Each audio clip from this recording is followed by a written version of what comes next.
aqlu oliy sifat, shirin zabonim otajonim.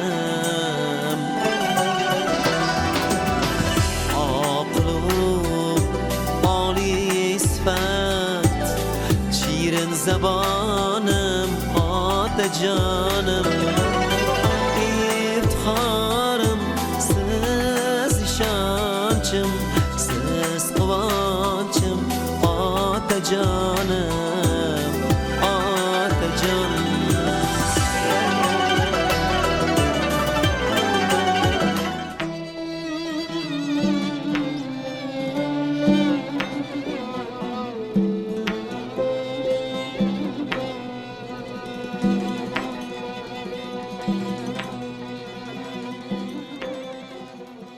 Inson yaratganning eng oliy xilqati.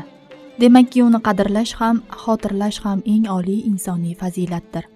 Bugun ham xalqimiz orasida o'zining qilgan yaxshiliklari, saxovatpesha inson ekanligi bilan barchaning hurmatiga erishgan saxiy inson Rahmonjon Hoji ota Ahmadaliyevning pok nomini xotirlaymiz. Hayotda kasblar, hunarlar bisyor. Odamzod qay kasbning qo'lidan tutmasin, o'z kasbining ustasi bo'lsagina, undan topilgan farog'at to'kis bo'ladi. Xuddi shunday farog'at sohibi bo'lgan Rahmonjon Hoji ota Ahmadaliyev ham tadbirkorlik kasbining piri edi desak xato bo'lmaydi. El u yurt ichida o'zining o'rniga ega bo'lgan bu inson 1936-yildan to 2008-yilga qadar yashagan umr yo'llarida hamisha yaxshilik ilinib, atrofidagilarning hojatini chiqarib yashadi. Turmush o'rtog'i Ozodaxon aya bilan juda shirin, ibrat bo'lishga arzirli hayot kechirdilar. Bu ikki nurli insonlar 2 o'g'il va 3 qizni tarbiyalab, voyaga yetkazdilar. Farzandlarini bilimli, el koriga yaraydigan halol shaxs qilib ulg'aytirdilar. Bugun esa otalari aytganday inson bo'lib, hamma farzandlari jamiyatimizning obro'li sohalarida, xususan tibbiyot, ta'lim, energetika hamda ichki ishlar sohalarida faoliyat yuritib kelmoqdalar.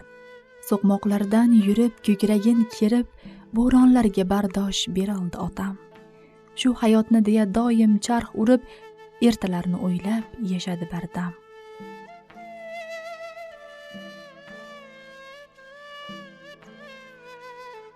Dadamiz Ahmadaliyev Rahmonjon Hoji aka xalq manfaati uchun, yurtimiz kelajagi uchun shu savdo sohasida onamiz bilan birgalikda ko'p yillar mehnat qildi.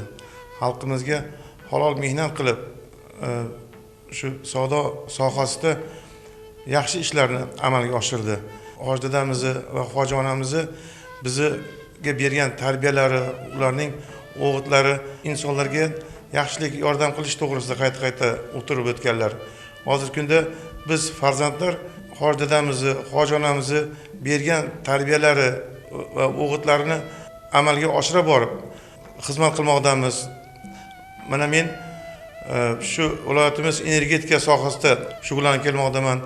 Mana katta opamiz tibbiyot sohasida, undan keyingi singlimiz o'qituvchi vazifasida, undan keyingi ukalarimiz mana ichki ishlar sohasida, eng kichkina mana singlimiz davlat universitetida yoshlarga ta'lim tarbiya berish sohasida mehnat qilib kelmoqdamiz. Atrofga boqasan-u, jimlik hukm surgan dunyoyingdan xalos bo'lish uchun o'zingga ham xona qidirib olar ekansan. Hayotning shirin tashvishlari haqida kim bilandir suhbatlashging kelib qolar ekan. Ayni shunday pallada yonginangda tirgak bo'la oladigan bir insoning borligidan ko'ngling taskin topadi. Xuddi shunday Rahmonjon Hoji ota ham yaqinlariga yelkadosh, soyabon bo'la oladigan xotamtoy inson edilar. Bolalarni mana shu 2 o'g'li, 3 qizini elga, yurtga, vatanga foydasiga fidokor insonlar qilib tarbiyalagan. Tarbiyaga juda chuqur ahamiyat berardi. Men mana shu 32-maktabda 33 yil ishlagan bo'lsam, tarix fanidan dars berganman. Oliy toifali tarix fani o'qituvchisi edim. 5 farzandni ham o'qitganman. Tan berish kerak. O'zimiz jiyanlarim bo'lishiga qaramasdan, men ham qattiqroq edim. Nihoyatda yaxshi baholarga o'qishgan. 5 ham oliy o'quvchilarni bitirishdi. Xudoga shukr. Bularda rohatini ko'rmadim emas, ko'rdi, lekin uzoq ko'rmadi. Umri qisqa ekan. Hamqishloqlari ham juda hozirgacha nihoyatda hurmat bilan eslashib gapirishadi. Hammani hojatini chiqargan, hojatbaror. Lekin haligi ko'ngli pok, saxiy inson edi. Kerak bo'lsa, agar o'zida bor narsa bo'lsa, biroz arxsa, hech ikkilanmasdan beraverardi. Endi hali hojatbarorligi keladigan bo'lsa, shu oldin hasharchilar kelar edi, maktabimizda yotishar edi. Men ham o'qituvchiman, baribir kelib chiqib turar edim. Shu eslaymanda, magazinda muhrlab ketgan bo'lsa ham, zarur narsa bo'lsa kerak edi, shu hozir aniq eslamayapman. Oziq-ovqat magazini. Endi oraliq 2 kilometr oshiqroq. Borib aytib kelsak, bechora kelib, hech orinmasdan kelib, varasapda kelib. Shuni kerakli narsani hasharchilarga olib bergan. Mana shuni o'zi ham bir haligi nima desam bo'ladi. Tog'amni nihoyatda hoj tog'amni hojatbaror inson ekanligini ko'rsatadi-da. Bo'lmasa bemalol kelmay qo'ysa ham bo'laverardi. Magazinni muhrlangan, kelmay qo'ysa ham bo'laverardi. Yana insonlarga beradigan yordami shu qo'li qisqa odamlarga qo'lidan kelganicha yordam berardi. Lekin o'zi uyda bog'bon odam edi.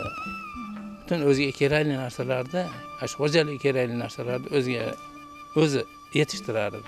Shuncha yillarga sodada ishlagan bo'lsa, biror marta tog'am to'g'risida yomon gap gapirganini eshitmadim. Hamma har doim maqtardi.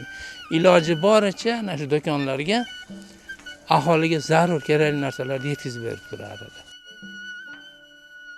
Har so'zingiz ko'zga ziyo, boshlariga toj, marhumlarni yod aylagan topgay rivoj, qabringizni quchmoqlikdan yo'q o'zga iloj. O'g'lingizman, izlab keldim, otam, onam, yig'lab, bo'zlab keldim, otam, onam. Sizlar axir mening jonu jahonlarim, qadriyatim, nomus, orim, iymonlarim. Farzandlar der azal jannat makonlarim. O'g'lingizman, izlab keldim, otam, onam, yig'lab, bo'zlab keldim, otam, onam. Qabriston, jimjitlik.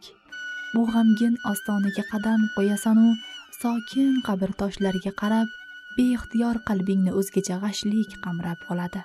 Lekin ziyoratiga kelgan insoningni qabri tomon yaqinlashganing sari bu dunyo tashvishlarini unutganday bo'lasan kishi.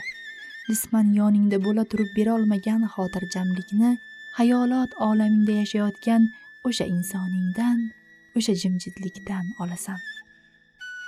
Hamisha tinch olaylik, elimiz, yurtimiz tinch bo'lsin, mahalla ko'yimiz tinch bo'lsin, xonadonlarimiz tinch bo'lsin.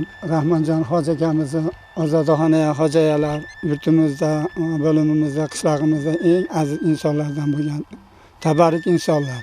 Yurtimizga, elimizga juda katta foydalari tekkan insonlar.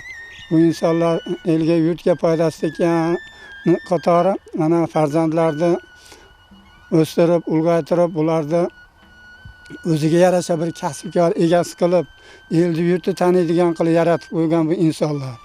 Mana bu farzandlarning orqasidan ko'p insonlarning rahmatini eshitiyotdi. Alloh rahmat qilsin bularni. Bu insonlar shunaqangi bir bebaho insonlar edi. Qabristonimizda bunaqangi aziz insonlardan juda ko'p Allohning bir rahmatini musharraf qilganligini qarangki, bularning ikkalasini Alloh taolo egan biriga jar qilgan. Qarang, hech banda ayol yonmayan kamdan-kam bunday joylarga nima bo'ladi-da mana. Har bandani mana shu odamlarda aziz mukarram qilsin. Mana hojilarga borib keldi, farzandlarini olib bordi. Bularni mana huzur halovatini rosa ko'rdi. Hamisha Alloh taolo rahmatini musharraf qilsin, oxiratini obod qilsin. Mana shu aytgan chiroyli qabrlarni nurga to'lg'itsin. Bu dunyoda ko'rmagan huzur halovatlar bo'lsa, oxiratini bersin.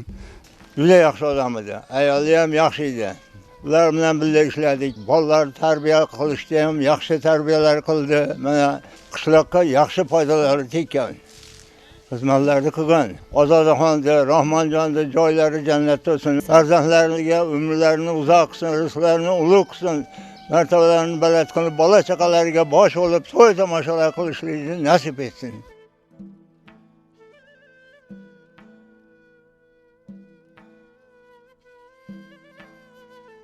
Umar, Allohning bizga bergani buyuk in'omi.